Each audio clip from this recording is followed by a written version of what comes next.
Jadi bacaan kita malam hari ini kitab Syarah Al-Hikam yang pakai PDF nomornya 79, yang pakai cetakan kitab nomornya 43. Iya. Kiai udah ketemu Kiai? Bang Ibu udah ketemu? Bang Sarip udah ketemu Sarip? Bang Kawing udah? Memantap? Kong udah ketemu Kong? Ustaz Nasir udah ketemu? Mbak Dika ada kitab ya? Ada kitab putih. Nah Kong Ajoman mana? Kong Ajoman ini belum nyampe. Ketiduran.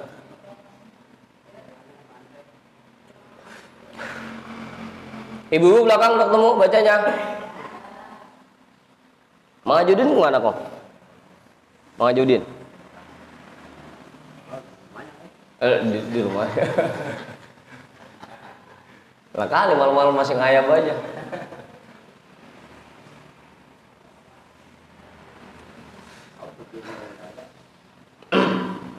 Ya ada. Bismillahirrahmanirrahim. Alhamdulillahi rabbil alamin. Wa bihi nasta'inu ala umurid dunya waddin.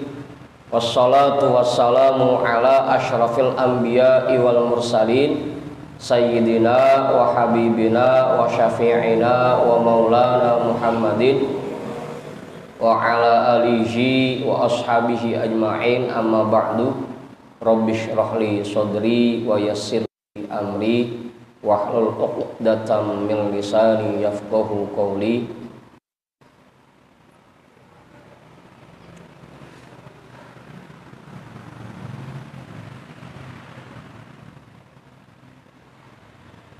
Qala al-imamul muallifu rahimahullahu ta'ala wa adaman naf'a bihi wa bi'ulumihi wa bikum fid daraini amin.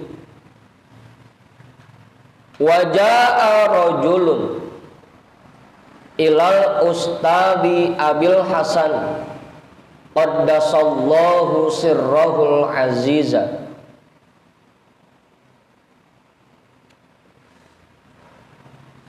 faqala ya sayyidi kanal barihatu bijawarina minal munkaroti kaita wa kaita wa zoharo min dalikar rajuli istighrabun ayyakuna hadha faqala ya hadha ka'annaka turidu an la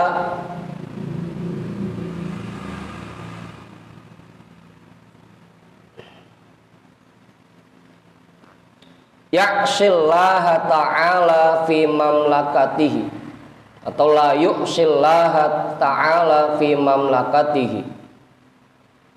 Man ahabba an la yu'siyallaha fi mamlakatihi faqad ahabba an la tazhara maghfiratuhu wa an la takuna syafa'atu Rasulillahi sallallahu alaihi wasallam. Wa kam min mudhnibin katurat isa'atuhu wa mukhalafatuhu wajabat lahur rahmatu mir rabbih fakana lahu rahiman bikri imanihi wa in aso aliman intaha.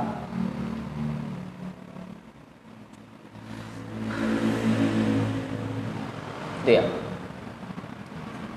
Udah tuh, jelas. Awal. Jelas sudah.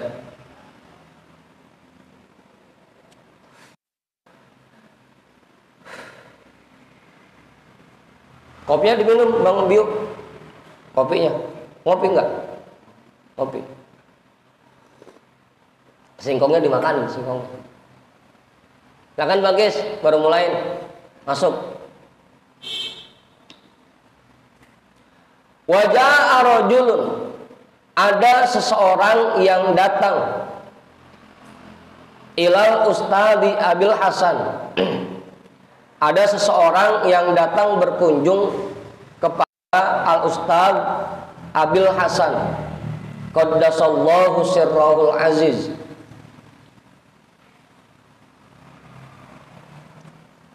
Apa umur? Mau pakai pakai alif lam, Al Ustadz.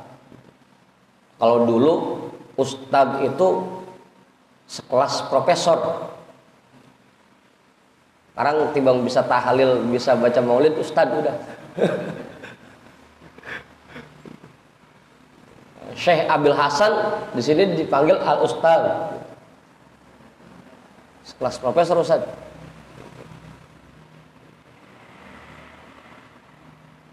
Faqala, maka orang itu berkata kepada Syekh Abil Hasan, Al Ustadz Abil Hasan, ya Sayyidi, kanal barihatu bijiwarina minal munkaroti kaita wa kaita. Kondisi saat ini di sekeliling kita sudah terjadi banyak kemungkaran. Ada yang begono, ada yang begini.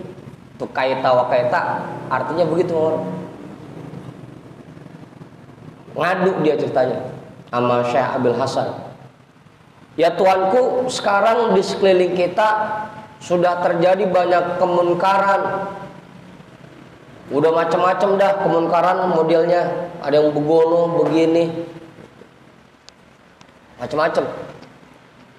Di zaman dulu aja udah terjadi banyak kemunkaran, apalagi sekarang.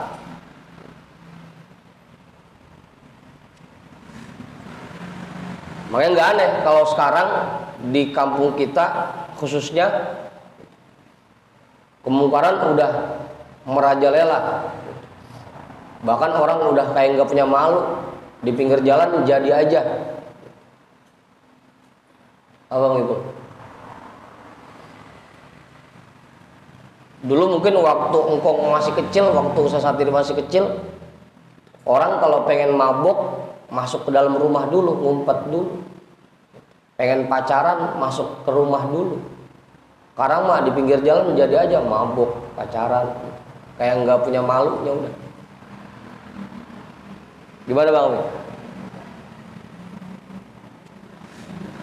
Jadi yang namanya kemungkaran itu artinya perbuatan maksiat yang dikerjakan di tempat umum, itu namanya munkarot. Kalau di tempat sepi, ya namanya maksiat. Yang disebut munkar itu perbuatan maksiat yang dikerjakan di tempat umum, itu munkar, kemunkaran. Hah? Iya udah nggak malu-malu lagi. Makanya kalau ada istilah nahi munkar itu mencegah perbuatan maksiat yang dikerjakan di tempat umum, itu namanya nahi munkar. Kalau orang ngumpet kita gerbek mah bukan nahi munkar namanya. Anda.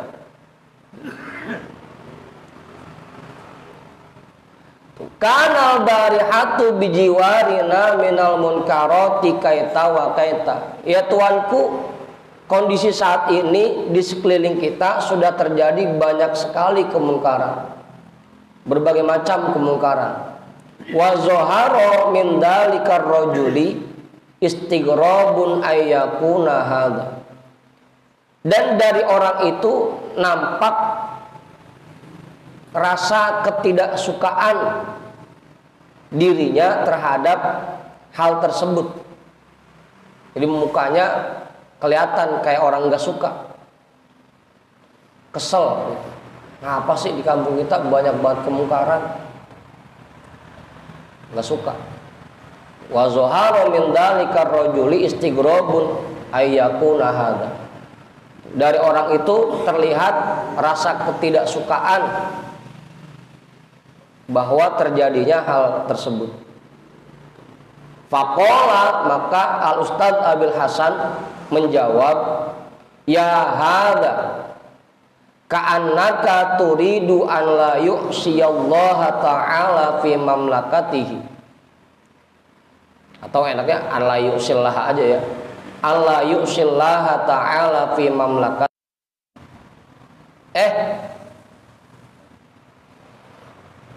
Ka'annaka turidu an la yu'sillah ta'ala fi mamlakatihi.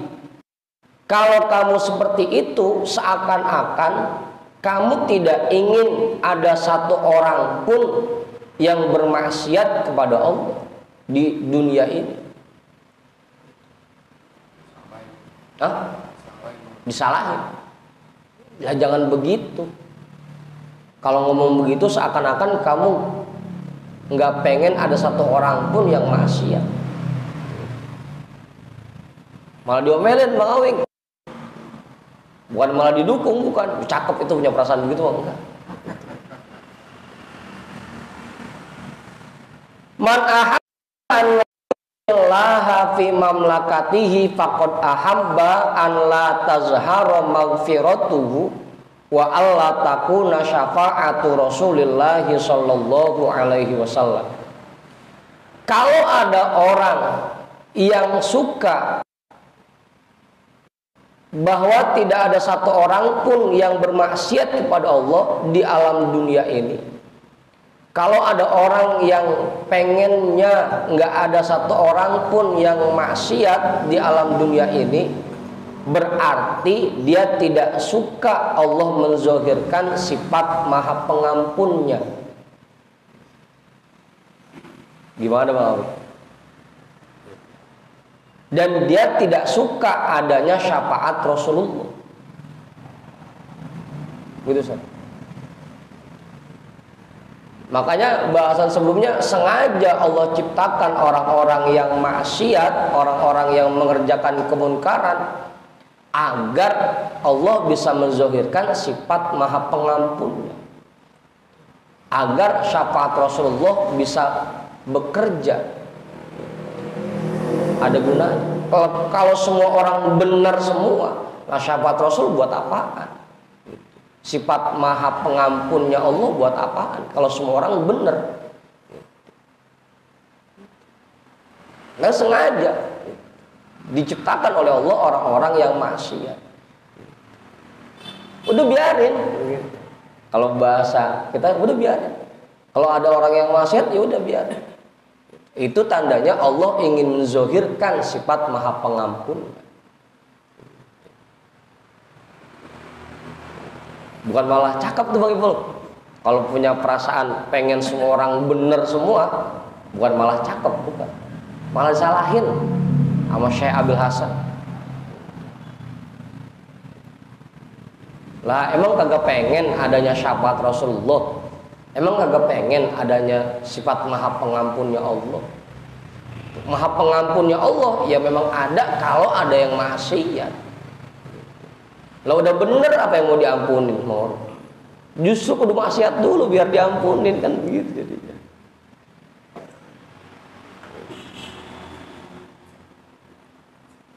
Udah tuh.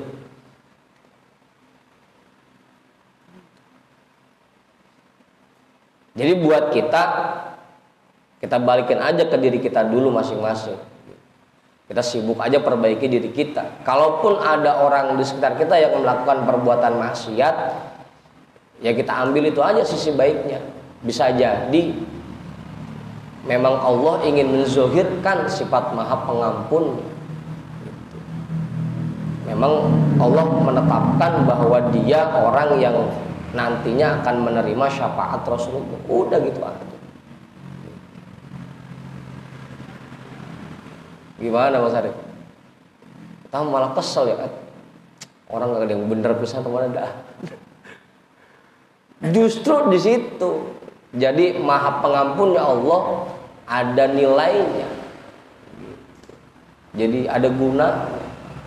Syafaat Rasulullah ada guna. Gimana Mas Bambang? Ngaji sih udah lama-lama masih badar aja, biarin. Gimana Bang? Ngaji udah puluhan tahun masih badar-badar aja. Justru itu. Kalau udah bener mah udah berhenti ngajinya dia.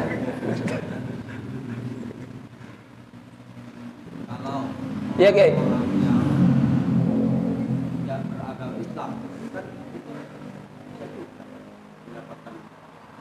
Iya, Allah ingin menzahirkan, kan Allah punya sifat yang paling sering kita baca kan Ar-Rahman Ar-Rahim. Yang pertama sifat Allah Ar-Rahman, Maha Pengasih gitu kan. Kepada siapapun hambanya, mau yang mukmin, mau yang kafir, mau yang taat, mau yang maksiat, yang lawan, tetap dikasih anugerah oleh Allah. Allah sedang menzahirkan sifat Ar-Rahman-Nya gitu. Mau dia patuh sama Allah, mau dia ngelawan mulu sama Allah, tetap dikasih anugerahnya. Itu sifat Ar-Rahman-Nya Allah gitu. Kalau ampunan sih khusus buat yang mukmin, Kiai. Kalau ampunan mah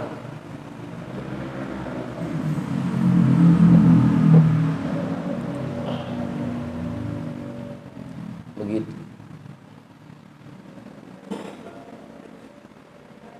Jadinya kita nggak memandang orang lain buruk melulu. Jadi begitu ada orang yang non muslim hidup dekat kita, ya biarin. Allah menampakkan sifat Ar-Rahman, yang muslim dikasih rezeki, yang non muslim dikasih rezeki, kan gitu. Sifat Ar-Rahmannya Allah. Bahkan kadang-kadang kebanyakan yang non muslim sama yang Islam. Apa? Ada yang taat, ada yang senengnya maksiat, biarin. Emang Allah lagi menampakkan sifat Maha Pengampun.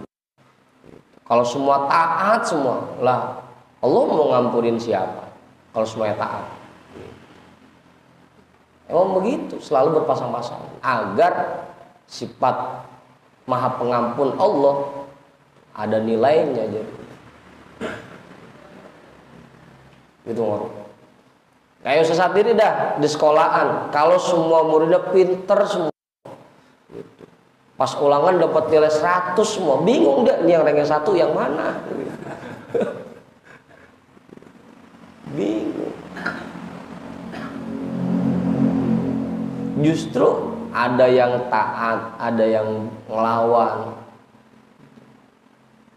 Memang Allah ciptakan sengaja. Orang yang tidak ingin ada orang lain yang bermaksiat kepada Allah, berarti dia nggak seneng kalau Allah menzahirkan sifat Maha Pengampunnya, dan dia nggak seneng adanya syafaat Rasulullah.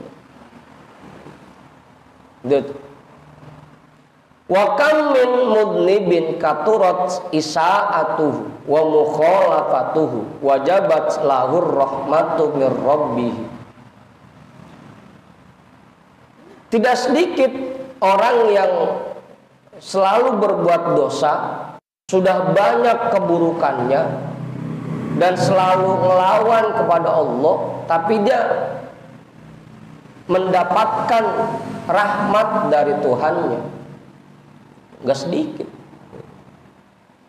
Padahal maksiatmu, berbuat burukmu, tapi mendapatkan kasih sayang dari Allah. Fakana lahu rahiman biqadri imanihi. Allah menyayangi orang itu biqadri imanihi, disesuaikan dengan kadar imannya. Wa in aso aliman, sekalipun orang itu bermaksiat kepada Allah padahal tahu hukumnya. Allah intah.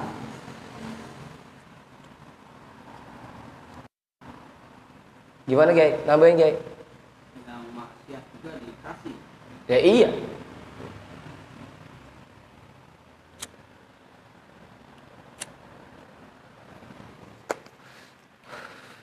Itu. Ada contohnya. Orang yang maksiat tapi mendapatkan rahmat Allah, mendapatkan kasih sayang Allah. Gimana mau?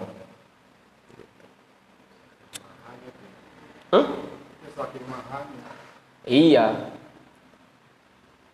Makanya kita disuruh itu Bismillahirrahmanirrahim itu jangan cuma dibaca doang, Tapi kita resapi dan kita terapkan di diri kita sifat Ar-Rahman dan Ar-Rahim itu.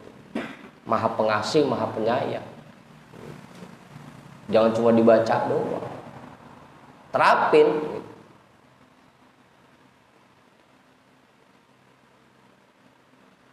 Bagaimana caranya kita menerapkan sifat-sifat Allah di diri kita, terutama dua sifat itu, Ar-Rahman dan Ar-Rahim. Al-Ghafur juga kalau bisa, mengampuni orang-orang yang menyakiti kita. Gimana Ustaz? Kalau bisa. Kalau bisa. Kon berat nomor P.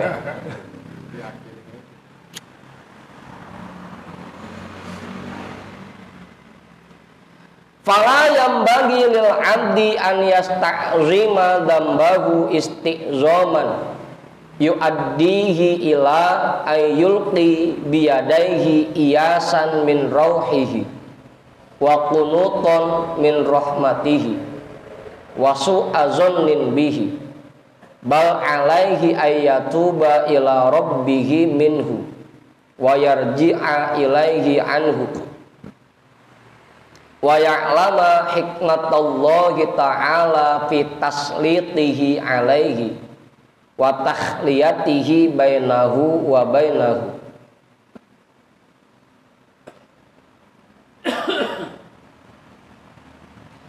Maka tidak baik bagi seseorang bahwa dia menganggap dosanya besar, yang dengan itu mendorong dirinya sehingga dia berputus asa dari rahmat Allah, berputus asa dari anugerah Allah, dan putus asa dari rahmat Allah, dan memiliki sifat suudzon kepada Allah. Jangan sampai dosa-dosa yang kita kerjakan membuat kita putus asa dari rahmat Allah. Ingat tuh tadi, tidak sedikit orang yang dosanya banyak tapi mendapatkan kasih sayang Allah, mendapatkan rahmat dari Allah sehingga dia bertaubat. Ya Sayyidina Umar gimana sih? Dulunya musuhin Islam, tapi begitu dapat rahmat Allah, dapat hidayah dari Allah, masuk Islam, semua dosa-dosa yang dia sudah kerjakan dihapus, bersih lagi. Makanya jangan melihat orang dulunya, lihat sekarang. Bisa jadi dulu Bang Awing bader, Bang Sarip dulu bader, bisa jadi. Tapi jangan lihat dulunya, lihat sekarang. Iya, dulu mah dia bader, sekarang mah tukang ngaji. Tukang ngaji, ngasa biji.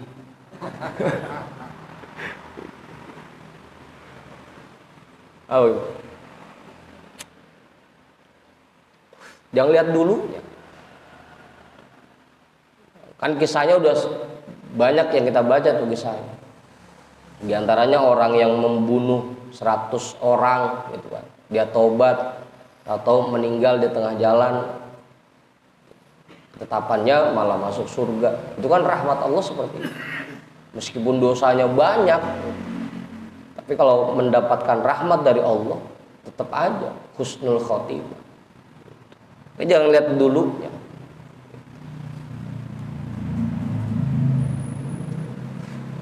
Apa Mas Bambang?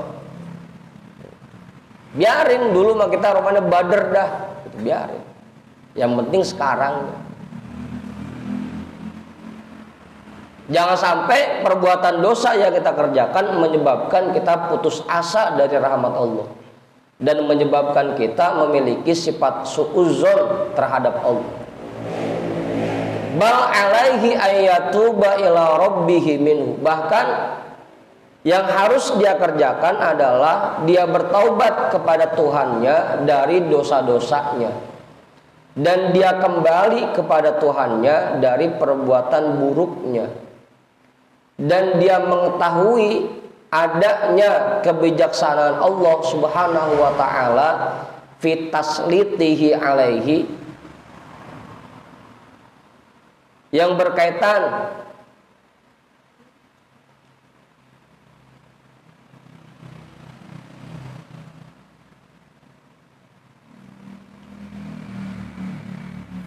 dengan dibungkusnya, dengan terbungkusnya dia oleh dosa-dosanya, wa takhliyatihi bainahu wa bainahu, dan ikatan yang diciptakan oleh Allah di antara orang itu dan di antara dosanya.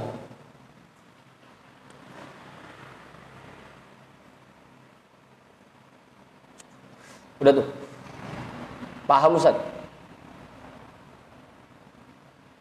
Dia sadari hikmah yang Allah rahasiakan di balik kenapa orang itu berbuat dosa dan kenapa orang itu senang berbuat maksiat. Pahami itu, sadari. Wa ya'lama hikmatallahi ta'ala bitaslitihi alaihi wa takhliyatihi bainahu wa bainahu. Kenapa orang itu dibungkus oleh Allah dalam perbuatan dosa dan kenapa orang itu diikat oleh Allah dengan dosa.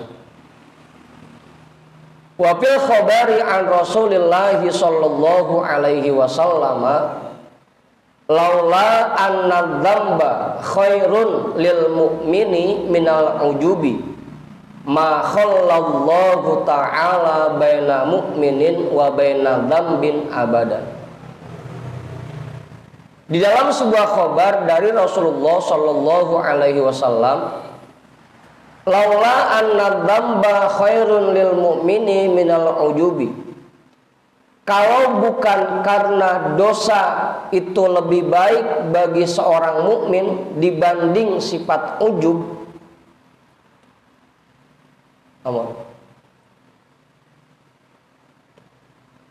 ma khallallahu ta'ala baina mu'minin wa baina dzambin abadan, Allah tidak akan memberikan ikatan di antara orang mukmin dan di antara dosa selama-lamanya.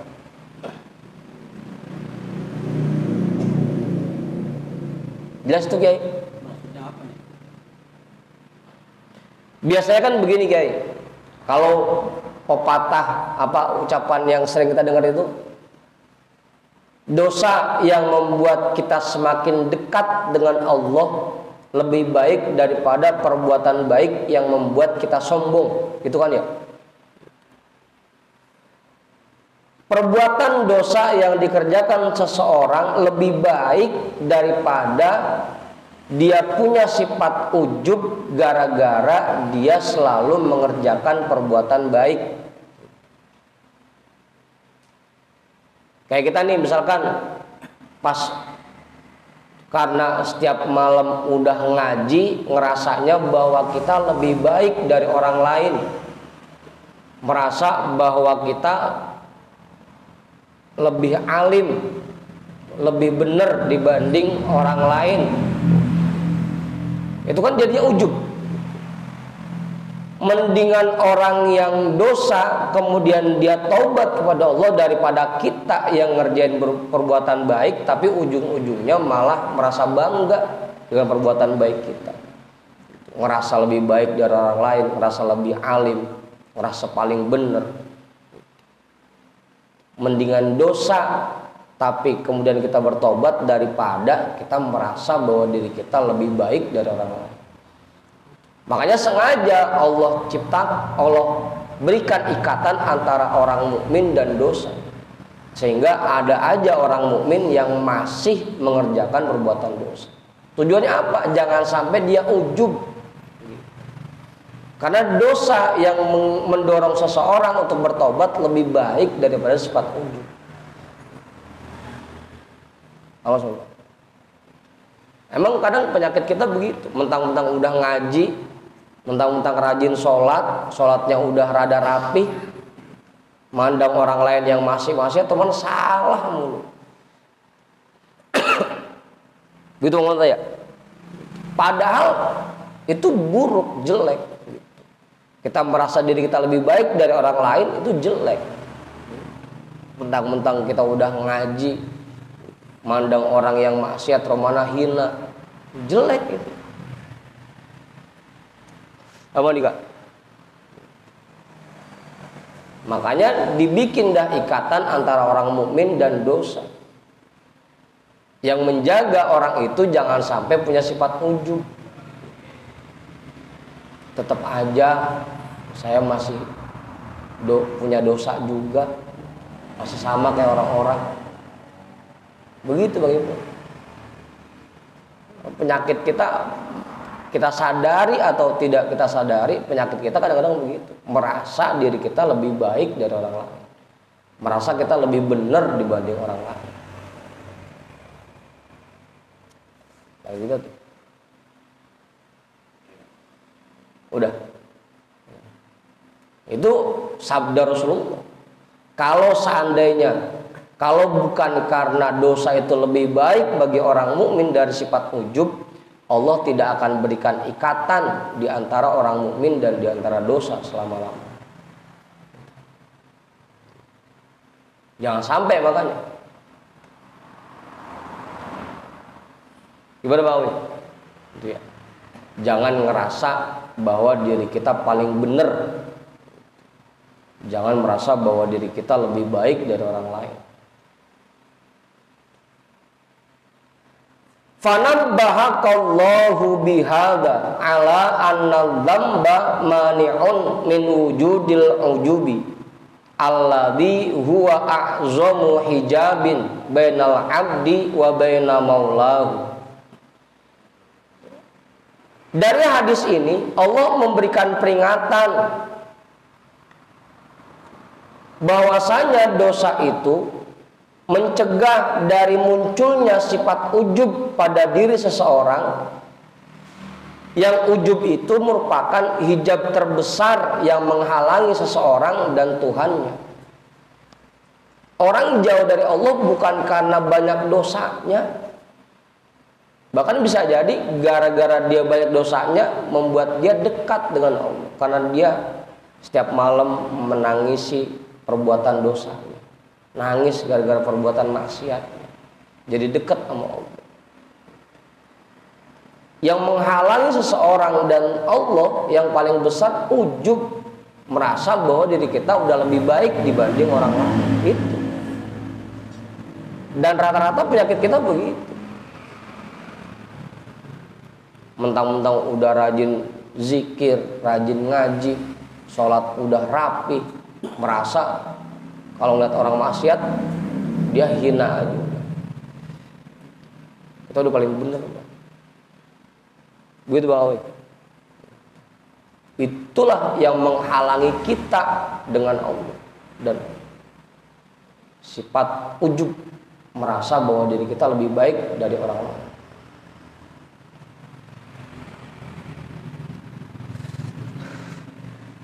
Udah tuh. Kiai namain Kiai. Mau jawaban kali? Cukup. Li'anna sahibahu nazirun ila nafsihi la ila rabbihi musta'zimun li ta'atihi wa ibadatihi mulahizun lidzalika wasakinun ilaihi. Li'anna sahibahu, karena orang yang punya sifat ujub, karena orang yang merasa dirinya lebih baik dari orang lain, nazirun ila nafsihi, dia hanya akan memandang kepada dirinya. Dia merasa bahwa dirinya punya kemampuan. La ila rabbihi, tidak akan memandang kepada Tuhannya.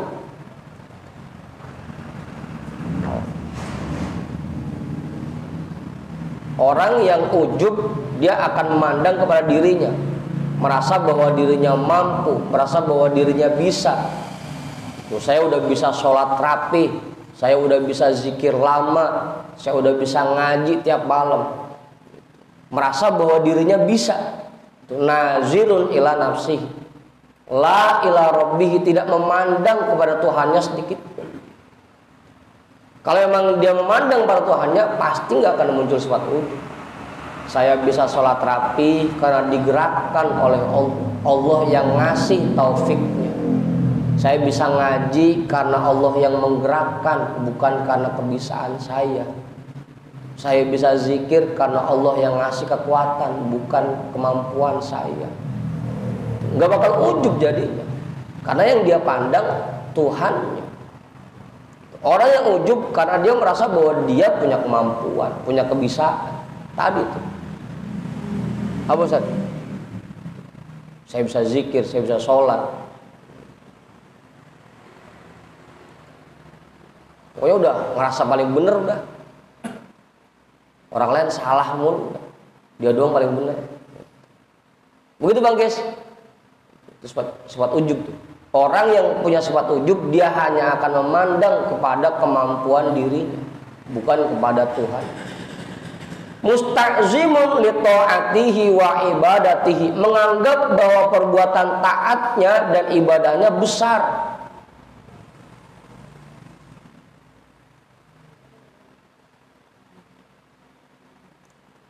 Kagak ada orang yang sholatnya kayak saya doang paling rapi sholatnya. Iya namanya ujub Kiai. Sholat apaan tuh begitu? Orang sholat kayak gua dong begitu.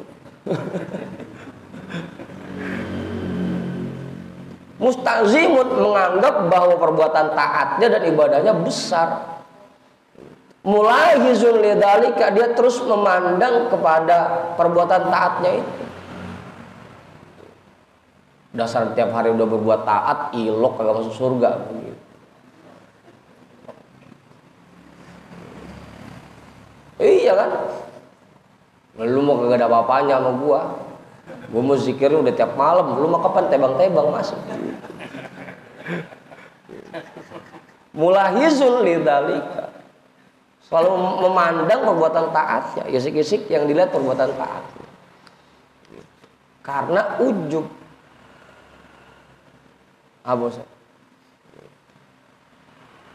Makanya sampai tadi di awal, dosa yang membuat seseorang dekat dengan Allah lebih baik daripada sifat ujub. Karena ujub begitu ujung-ujungnya.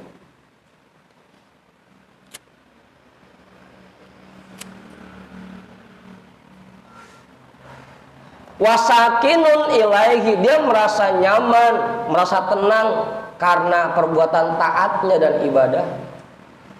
Udah yakin berselamat romana.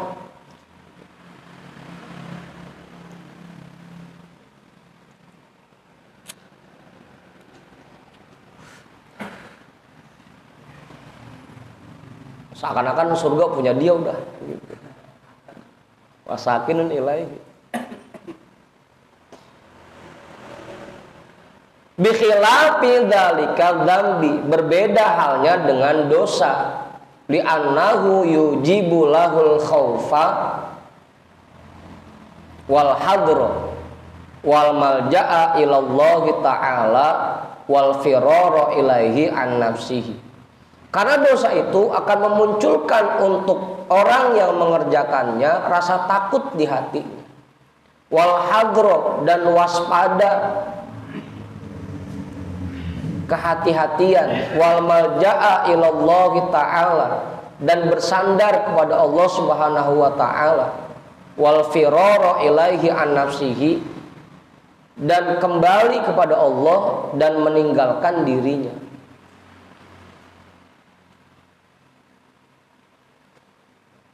Ya Allah, kalau Engkau tidak mengampuni dosa-dosa saya tidak akan selamat. Nggak bakal orang yang dosa ngelihat ke dirinya, saya pasti mampu selamat. Enggak bakal.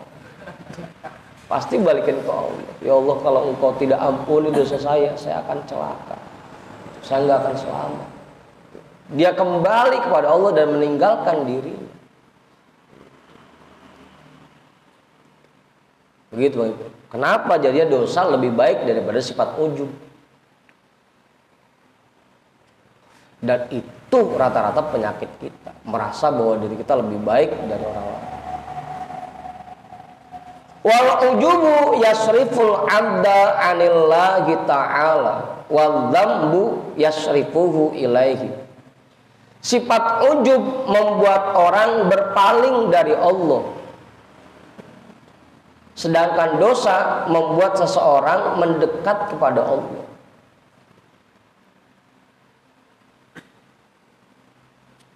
Kenapa berpalingnya? Ya karena tadi, karena dia merasa bahwa perbuatannya hasil dari kemampuan dia, kebisaan dia. Nggak ingat sama Allah bisa. Nggak ada perasaan bahwa dia bisa sholat karena digerakkan oleh Allah. Dia bisa zikir karena digerakkan oleh Allah. Merasa bahwa itu kemampuan dia. Itu yang membuat seseorang berpaling dari Allah, gara-gara sifat ujub. Sedangkan dosa membuat seseorang mendekat kepada Allah, karena pengen taubat, pengen diampuni, setiap malam nangis, mendekat kepada Allah. Begitu Bang Ipul.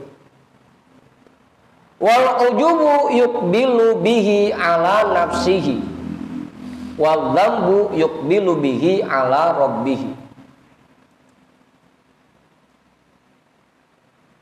Jangan dicari itu Bang Ipul, agak ada. Wal ujubu yuqbilu bihi ala nafsihi. Ujub akan membuat seseorang selalu menghadap kepada kemampuan dirinya. Wal dzambu yuqbilu bihi ala rabbihi. Sedangkan dosa akan membuat seseorang selalu menghadap kepada Tuhannya. Ada yang kelewat itu saja.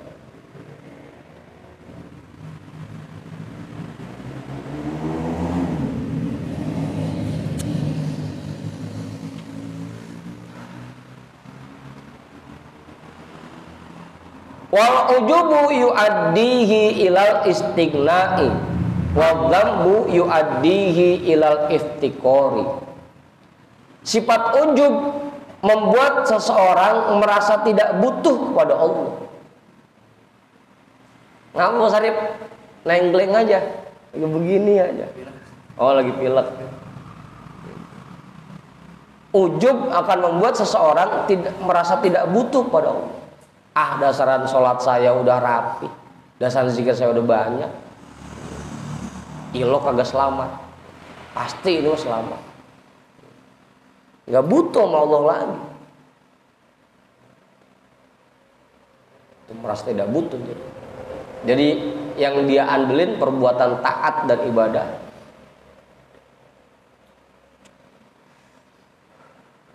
Wa dzambu yuaddihi ilal iftiqori. Sedangkan perbuatan dosa mendorong seseorang untuk selalu merasa butuh kepada Allah. Makanya tadinya begitu kan jadinya. Perbuatan dosa yang mendorong seseorang bertaubat lebih baik daripada sifat ujub. Apa? Silakan Bang Bio. Jadi kan saya juga kan baru belajar agama. Alhamdulillah gitu. Saya coba untuk perbaikin sholat. Cuman salah nggak sih kalau misalnya kita ngasih masukan yang nggak tertarik sholat bareng gitu, enggak ngomong. Tapi saya tuh bukan kayak begitu, cuman kayak ngasih tahu aja. Ya. Rasa bersyukur juga ada, jadi ngasih tahu itu salah nggak? Tugas kita ngajak itu ya. Iya. Tugas kita ngajak. Cuman saya jadi kayak ngerasa ini orang susah banget diajak gitu kayak sombong. Ya tinggal itu dilempengin lagi. Tugas kita ngajak gitu kan ya. Kalaupun yang kita ajak belum mau ngikut ajakan kita, ya udah gitu. Tugas kita ngajak. Ya selalu memang tugas kita harus begitu. Jadi teman yang baik adalah teman yang saling mengingatkan gitu. Cuma kalau kita udah ajak romannya masih nggak mengikutin, ya udah. Tapi juga jangan sampai muncul di hati kita, gimana sih ini orang diajak baiknya susah amat sih romannya gitu. Nah itu yang harus dilempengin lagi gitu. Ngajaknya udah cakep gitu. Memang tugas Teman ya begitu, mengingatkan, saling mengingatkan untuk berbuat baik. Watawasau bil haq, watawasau bis sabr. Saling berwasiat, saling mengingatkan untuk berbuat baik. Ngajak lah istilahnya. Tapi kalaupun udah diajak, ya jangan sampai hati kita muncul perasaan kayak gitu. Diajak benernya susah amat sih. Jangan. Itu yang harus dilempengin lagi, diperbaiki lagi. Wajib malah, wajib kita ngajak berbuat baik, wajib. Tapi kalaupun teman yang kita ajak masih belum ngikutin ajakan kita, ya udah, memang belum digerakkan oleh Allah. Udah. Kita juga jangan pakai kesel, jangan pakai muncul perasaan kayak tadi. Diajak bener susah amat sih. Oh, ibu. Hah?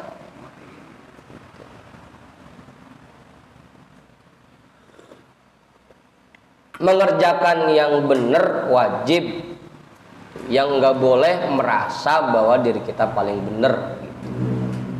Ngajak orang lain berbuat baik, yaitu perbuatan baik itu benar itu. Cuma jangan sampai gara-gara itu muncul perasaan bahwa kita lebih baik dari orang itu. Udah, terusin itu, cakep. Ngajak berbuat baik cakep. Cuma yang tadi yang ujungnya itu yang harus mulai dilurusin lagi. Udah tuh. Begitu Bang Bio, jelas? Paham ya? Sampai mana tadi Ustaz? Wa ahabbu awsafil 'abdi ilallahi azza wa jalla iftiqaruhu ila maulahu. Sifat seseorang yang paling Allah sukai adalah merasa butuh kepada Tuhannya. Wa asyrafu ahwalil mu'mini ma yarudduhu ilaihi. Dan perbuatan orang mukmin yang paling mulia adalah apa yang dikembalikan kepada Tuhannya. Wa yuqbilu bihi alaihi, dan yang membuat dirinya selalu menghadap kepadanya. Udah tuh. Sifat yang paling Allah sukain adalah kita selalu merasa butuh kepada Allah. Gitu Bang Ipul. Kita selalu merasa butuh kepada Allah. Kemudian perbuatan yang paling mulia adalah perbuatan yang kita kembalikan kepada Allah. Bahwa perbuatan baik yang kita kerjakan bukan karena kemampuan kita, tapi karena digerakkan oleh Allah. Bang Biu malam ini hadir di Ratna di Majlis Nurul Asror karena digerakkan oleh Allah.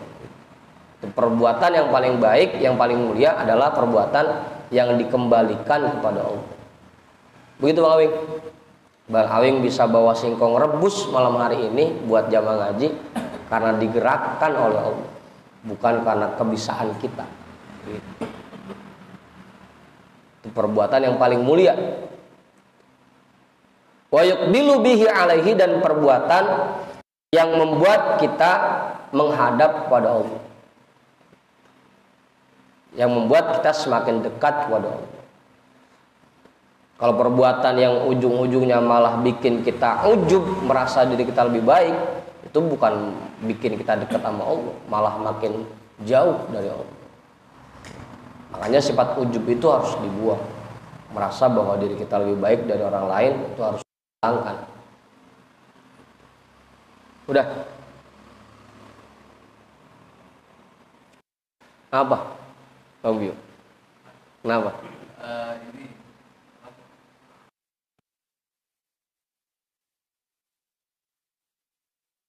cuman dia ketika dapat masalah berdoa, tapi dia doanya tuh nggak pernah terusin, akhirnya dia kecewa gitu. Kecewa, akhirnya dia juga akhirnya nggak bisa sama Tuhan gitu. Iya, terus saya bilang gitu.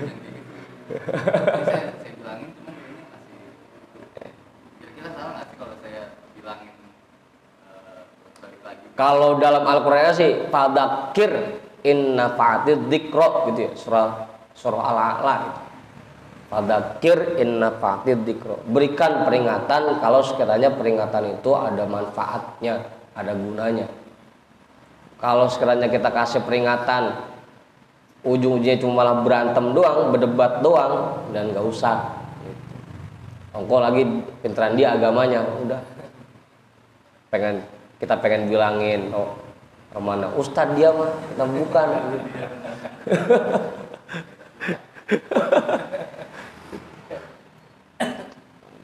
Yang ada kok kita malah disautin doang. Lu coba baru kemarin pakai nasihatin gua begitu. Fadzakir in nafa'atid dzikra. Berikan peringatan, berikan teguran kalau memang teguran itu ada manfaatnya, ada gunanya. Kalau sekiranya yang muncul malah perdebatan, pertengkaran, dan gak usah. Kita doain aja, ya Allah, mudah-mudahan teman saya ini kembali ke jalan yang lurus. Udah gitu aja, doain aja. Udah tuh, Ustaz, namain Ustaz. Kiai, namain Kiai. Jelas. Terus ini nih, jam 12. Man, lihat udah matang belum, Man?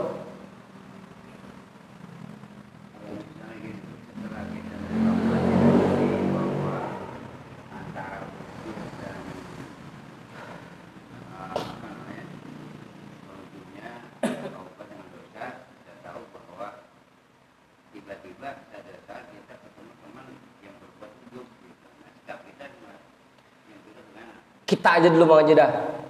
Kita aja dulu. Kita go Roma-Roma Mas Pak.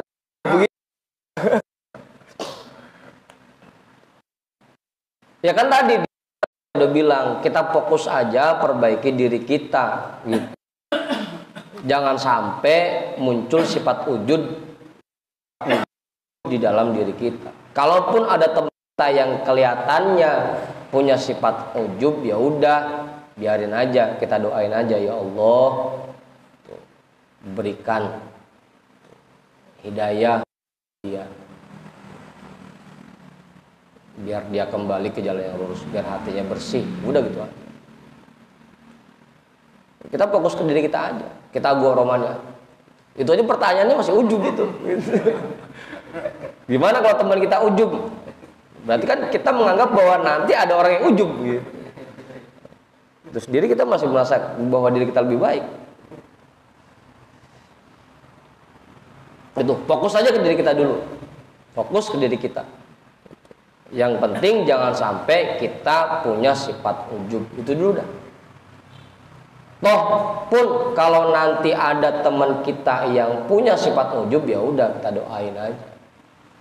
Karena orang yang punya sifat ujub itu kalau kita aru-aruin bukan malah makin bener biasanya.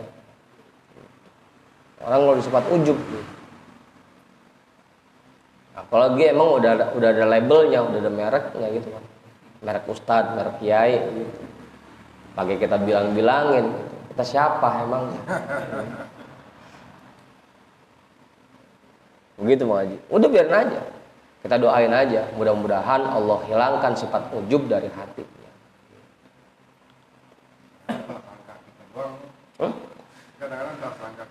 Iya kan tadi makanya kalau seandainya nanti ada teman kita itu pakai ada kaloknya, padahal belum tentu kejadian. Gitu. Cuma memang rata-rata biasanya penyakit orang-orang yang punya ilmu agama, ibadahnya rada rajin, itu biasanya memang penyakitnya dua, kalau nggak ujub ya kibir, membanggakan ibadahnya, merasa bahwa dia lebih benar, merasa bahwa dirinya lebih baik, yang kedua sombong. Udah. Biasanya penyakitnya itu. Kalau orang yang masih banyak maksiatnya emang nggak bakal ngerasain diri lebih baik, nggak bakal. Emang saya masih banyak dosa. Begitu saja. Susah ciri-cirinya.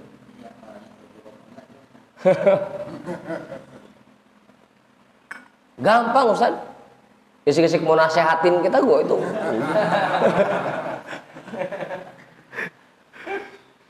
Ya sih kasih komentar ya, sih kasih komentar. Si Anu lagunya kok begitu ya? Itu ujub udah. Ya kalau dia sudah berani menilai orang lain, berarti kan dia merasa bahwa dirinya lebih baik dari orang itu. Ujub udah. Kagak nyangka si Anu ya, padahal Anu pekerjaannya Anu gitu. Jadi Anu mulu.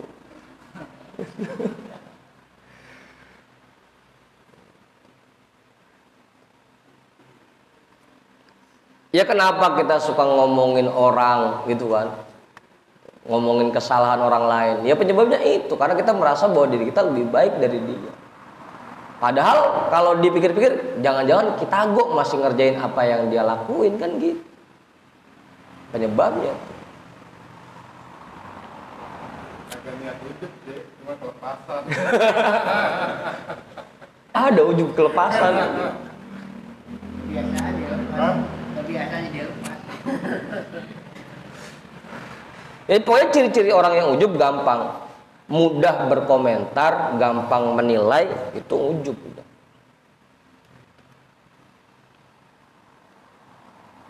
Udah tuh. Apalagi sesama temen, emang biasanya begitu, gampang menilai orang lain. Itu ciri-ciri ujub. Udah, gimana Mat? Udah matang? La saghirata idza qabalaka adluhu wallahu a'lam bissawab walhamdulillahi rabbil alamin.